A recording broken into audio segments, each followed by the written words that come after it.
ইসলাম বিজয়ী হবেই আপনাকে নিয়ে বা আপনাকে ছাড়া, আমাকে নিয়ে কিংবা আমাকে ছাড়া। আই রিপিট, আমি আবারও বলছি, ইসলামের বিজয় হবেই হবে, আপনাকে সহ বা আপনাকে ছাড়া, আমাকে সহ বা আমাকে ছাড়া বিজয় হবেই। সো আমি যদি এই মহাবিজয়ের একটা অংশীজন হতে পারি, এটা আমার জন্য লাখ। কি বলেন? এই বিজয়ের পার্ট যদি আমি হতে পারি, এই ভিক্টরির একটা পার্ট যদি অংশ যদি হতে পারি, তো এটা আমার জন্য ব্লেসিংস, আমার সৌভাগ্য। ঠিক কিনা বলেন? এখন বলেন, আমরা সেই সৌভাগ্যের অধিকারী হতে চাই কি চাই না? হতে চাই না সবাই?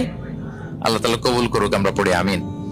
তাহলে আল্লাহর ওয়াদা, ইসলামের বিজয় হবেই হবে, সুনিশ্চিত, কোনো সন্দেহ নাই। কেউ এই বিজয়কে ঠেকাতে পারবে না। ইসলামের বিজয় হবে আমাকে নিয়ে বা আমাকে ছাড়া, আপনাকে নিয়ে বা আপনাকে ছাড়া, বিজয় হবেই। তবে আমরা যদি লেগে থাকতে পারি, এটা আমাদের জন্য সৌভাগ্যের। এবং আমরা যদি দেখি, আল্লাহ রাসূল সাল্লাল্লাহু আলাইহি ওয়া আলিহি ওয়াসাল্লাম তিনিও এরকম ভবিষ্যৎবাণী তিনি করে গিয়েছেন যে ইসলামের বিজয় অবশ্যম্ভাবী।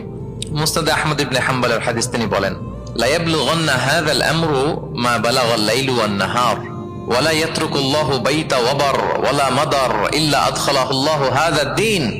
এই দ্বীন ইসলাম, এই লা ইলাহা ইল্লাল্লাহর বাণী পৌঁছে যাবে গোটা বিশ্বব্যাপী। যেখানে দিন হয়, রাত হয়, দিন রাত্রির আবর্তন পৃথিবীর যেখানে ঘটে, সেখানেই কালেমার বাণীকে পৌঁছে দিবে কে? এই পৃথিবীতে এমন কোন কাঁচা পাকা ঘর থাকবে না যে এই ঘরে লা ইলাহার বাণী পৌঁছাবে না। সুবহানাল্লাহ। পৃথিবীতে এমন কোন জায়গা থাকবে না